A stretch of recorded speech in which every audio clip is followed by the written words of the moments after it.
Really? Welcome back. Check this out. Listen to these salaries: $460,000, $490,000, $512,000. Wall Street fat cats? Nope. Ball players? Nope. Reality TV stars? Not those either. Those are salaries taken by the top of the socialist ladder, also known as the union leaders. Let's take a look. Richard Trumka leads the AFL-CIO, yet one of his construction laborers makes, on average, $34,000 a year. How about Jimmy Hoffa Jr.?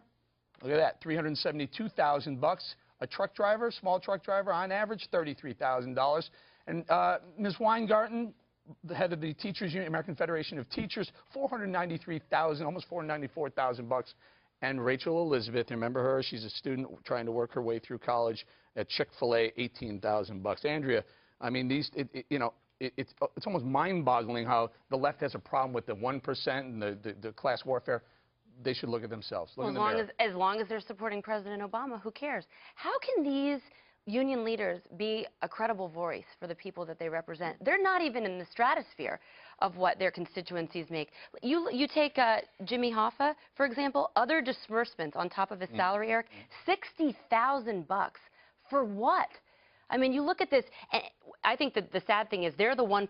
The 99% are the people that are in their organization, and they're supporting that 1%. Totally different from the way the U.S. economy is, where the 1% are actually supporting the welfare state. Here's the thing. These were the groups that were going out of their way to champion Occupy Wall Street and offering them everything. My question is, can you occupy yourself? I mean, if they're actually the 1%, they should be occupying their own offices and protesting there. Unions are great if you're running them. But, Dana, we shouldn't have any problem with a union membership paying their leader a lot, right? Okay, this is going to be a very weird thing. I'm just going to defend them and their right to be able to be paid what their members think that is worthy of their responsibilities. If you look at some of the other associations in Washington, D.C., these salaries to me seemed probably a lot lower than others that you would find for doing similar type of things. Now, it's always fun to stir up a little class warfare, and I'm sure that some people, like a teacher, might look at that and say, hey, that's unfair. I'm actually the one in the classroom. But I think on par, these people are probably paid what they're worth. What they're worth? Okay, you know, a lot of teachers come up to me and say, look, I'm a teacher in New Jersey. I listen to you. I like what you're saying. And I said, well, what about your union leaders? Well, I don't really like them so much. Why is it that union leaders are making so much money and the people who are making their salaries for them aren't making the money that they should be making? Well, I think good teachers should be paid more. But you know what? Too often what happens is the unions are defending bad teachers. I think they spend a lot of money defending bad teachers and defending bad rules and regulations. But anyway, let me get back to the heart and soul of your argument.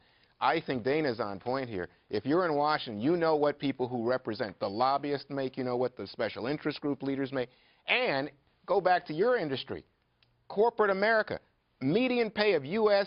top 200 CEOs, $14.5 million, Eric. Yep. And you talk about differentials between workers. They generate wealth. They create things. What do unions create? Nothing but red tape. What do union workers create when they build a building we're sitting in, when they operate the cameras that are on us today? Come on. No, that's labor. They're paid for their labor. That's not what they're creating. No, but I'm saying somebody built that. Is that where you're going? No, but somebody represents workers to make sure that workers get a fair shake out of management and that people don't get exploited. That's not a bad thing. I think at one point you were right, but I think that it's gotten pretty bad. I think we can all agree that there was a noble purpose behind this. Yeah, there was. That's fair. Yeah. But you know what? We've seen a tremendous decline in unions. They're not in favor in America. In the private sector, they've just about disappeared. What we're talking about is public sector unions. Here's the problem, Juan. These people are paid. Andrew, you can comment.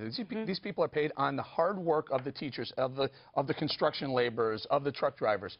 Just like the government, they're paid on the hard work of us with our taxes. They're not creating anything. They're not making a product. That's right, and a lot of them are mandatory. So look at Wisconsin. When Governor Walker came in, he said, let's just make it optional, and let's see what happens.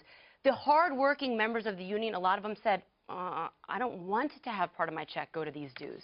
Give them the choice and see what happens. But that's why, Eric, those union leaders went so apoplectic in Wisconsin, because they saw their big salaries dissipating right. Oh, you don't think it had anything to do with politics and the fact that so many of those union dues go to Democratic politicians, and Walker was trying to break that connection? Well, you want to talk about that? He was trying to talk about that? He was actually trying to balance a budget. Well, I know. And I it's think- actually worked. I And we think could it was a have very the political debate move. about the revolving door between know what? That's what I'm taxpayer saying. dollars and the Democratic Party. We gotta That's a go, worse but argument you know for what? you. Yeah, I though. think you're right, Dana. I think they deserve to make as much money as they possibly can. My only problem with it is that these dues are mandatory. The members don't have a choice. Well, and that's why card check, which was the legislation that would make that that failed, which is a good